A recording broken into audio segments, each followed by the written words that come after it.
Hare Krishna, Hare Hare.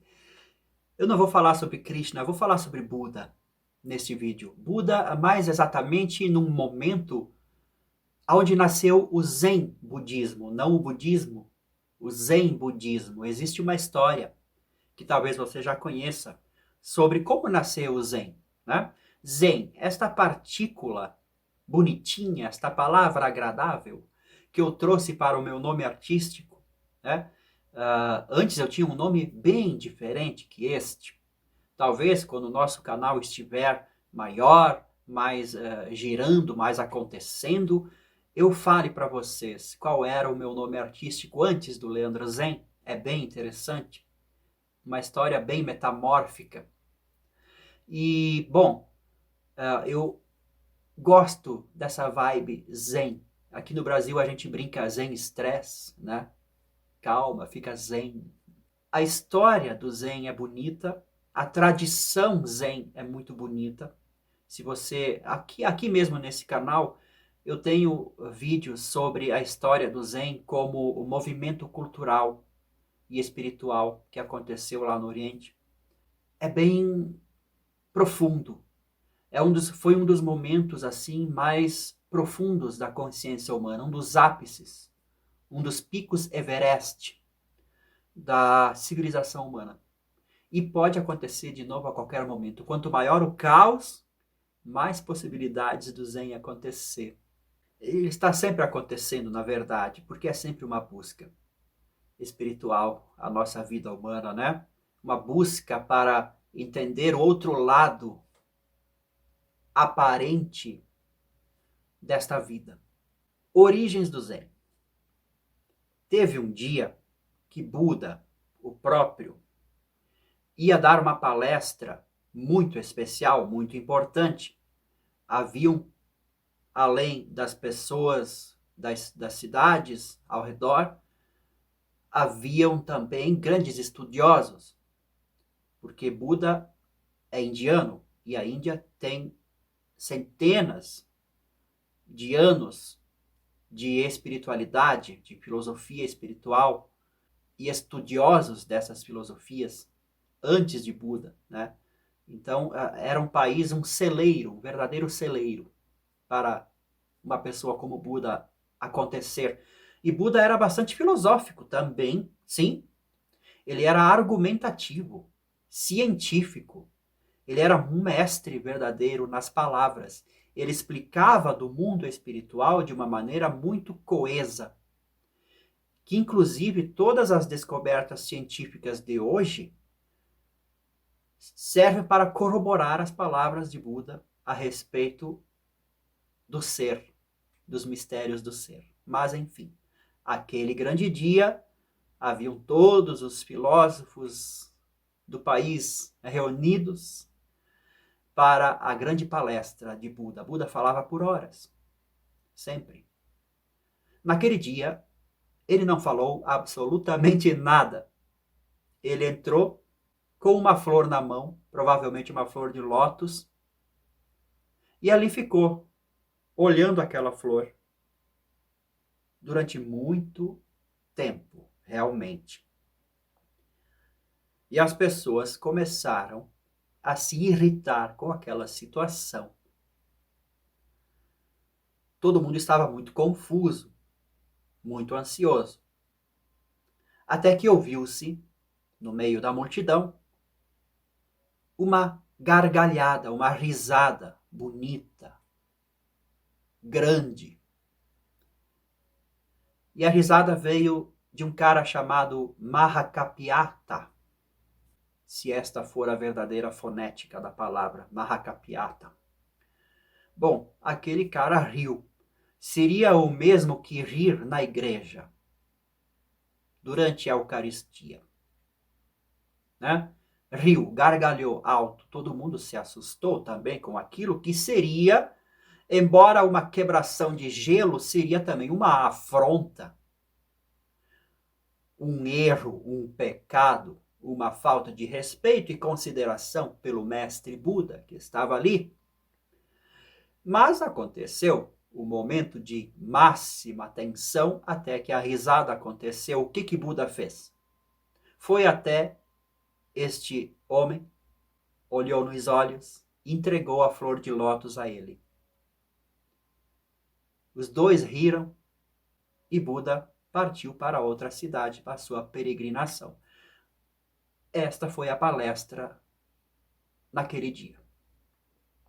E, durante séculos, todos aqueles filósofos e estudiosos da região, dos países vizinhos, ficaram questionando o que será que foi que aconteceu naquele dia.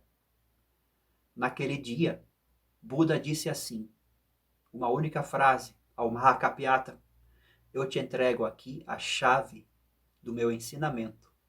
Buda falou muito durante muitos anos. Naquele dia, a chave do ensinamento foi entregue através de uma flor, sem nenhuma palavra, e com a recepção de uma risada.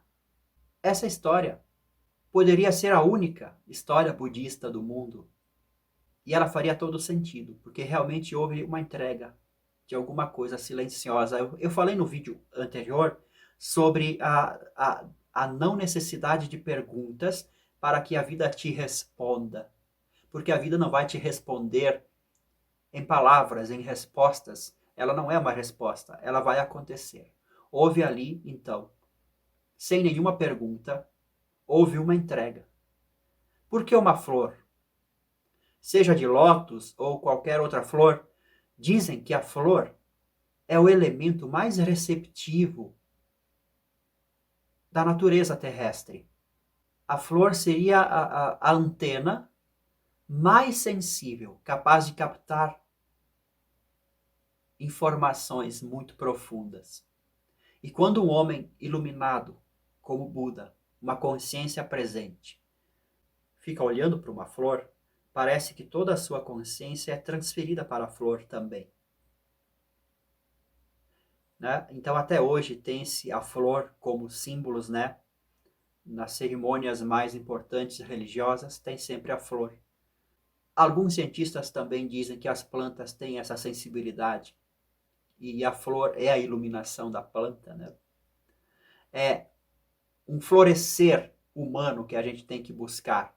A gente é como se fosse árvores espinhudas que precisamos florescer. Essa florescência humana seria a iluminação humana através da mente, como se a nossa mente fosse uma rosa fechada, um botão de rosa fechado ainda, e ela precisa abrir.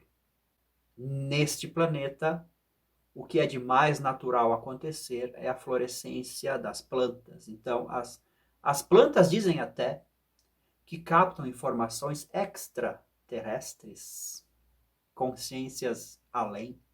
Enfim, está ali a flor entregue. E ali começou a tradição Zen, a transmissão do ensinamento sem nenhuma palavra e através da risada, do humor. O humor é capaz de abrir esta flor da nossa mente. O humor, a risada, é uma das coisas humanas que você não encontra em outras espécies. Eu diria até que esta perseguição ao riso, que não é de agora, não acontece só no cenário cultural humorístico, mas também acontece no cenário religioso. Você não pode rir na igreja. Seria uma falta de respeito, entendeu? Essa afronta ao riso é coisa da mente, é coisa da filosofia, é coisa da pergunta, é coisa da seriedade, da dor, da tristeza, né? Do sangue, da crucificação, daquela coisa toda ruim, pesada, dos trabalhos pesados. Não existe risada, existe seriedade, muita seriedade. Então o caminho religioso foi sempre muito sério, muito doloroso e até chegou nos dias de hoje com o impedimento de se fazer piadas contra figuras públicas. E por que isso? É muito simples. Alguém está querendo se defender e a risada destrona qualquer idiota que queira ser imperador, né? E outra coisa, como Buda era um ser falante, ele falava, ele explicava, ele era um bom professor.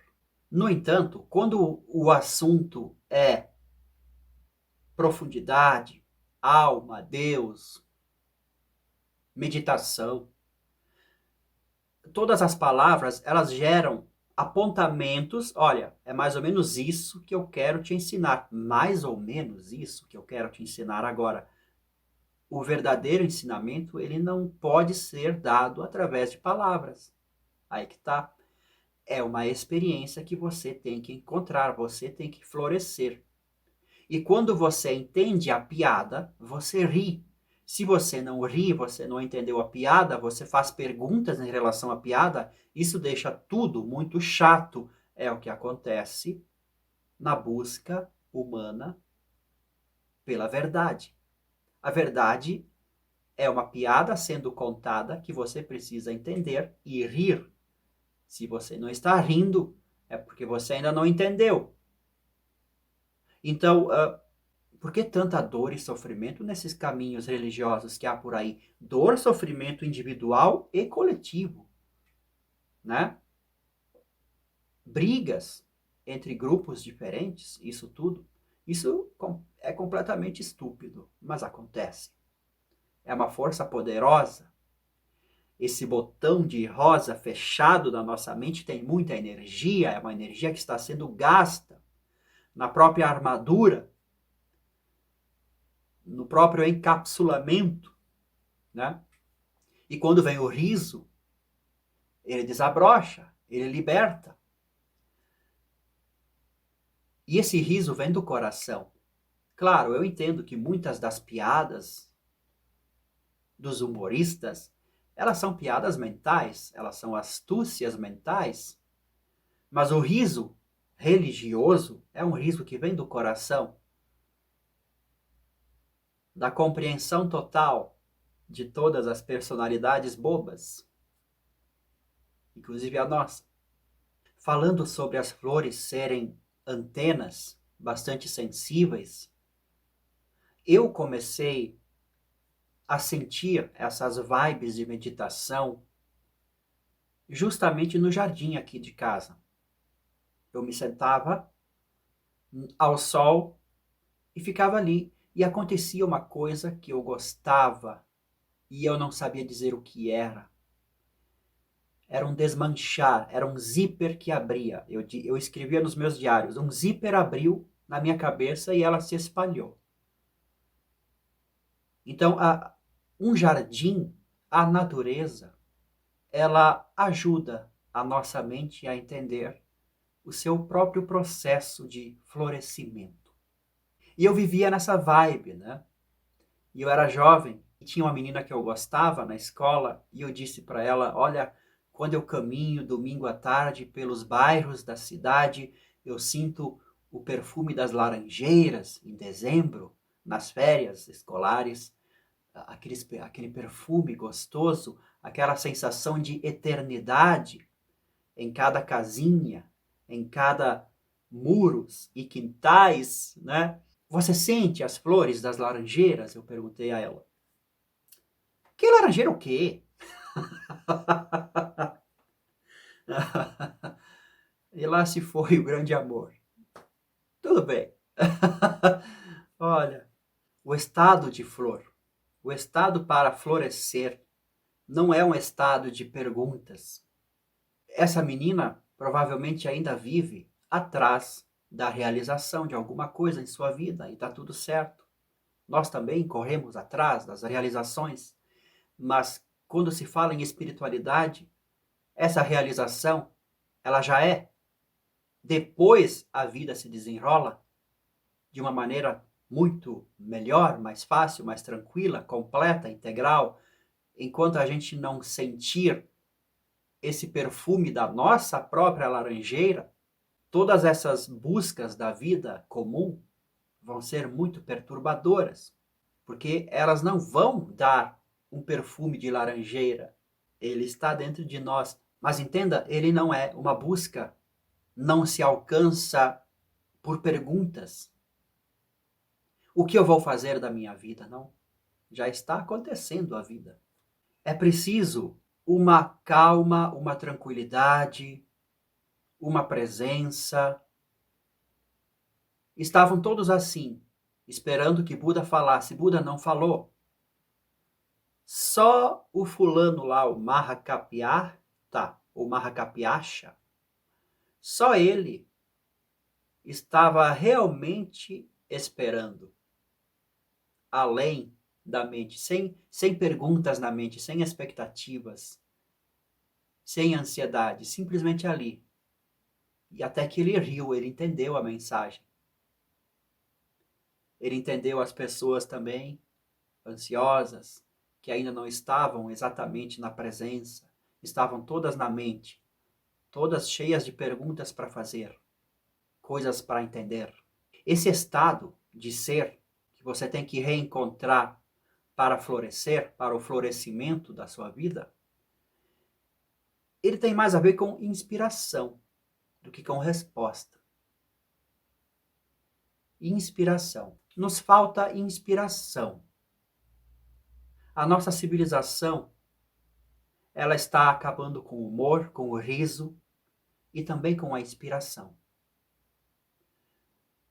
Eu percebo isso desde sempre. E eu que escrevo músicas e faço um monte de artes, tenho percebido a captura das mentes, dos corações artísticos em prol de uma coisa muito mental, ideológica, feia. Da mesma forma, o público, todos nós estamos sempre sendo capturados pela nossa própria mente coletiva. Isso é um problema. Então, a existência deste canal é por isso. A Mantra Cultural, minha empresa, minha produtora, MEI, ela entra nesse mercado, exatamente no meio desse caos todo, como uma possibilidade real de inspiração. Inspiração. Eu não estou aqui para falar o que eu penso, não importa o que eu penso. Né? O que importa é a gente inspirar. Então, a partir de... Esse é o último vídeo que eu falo mais sobre Zen, filosofia não dualista, espiritualidade. Eu vou passar, a partir de agora, com um microfonezinho, com um áudio melhor, a comentar,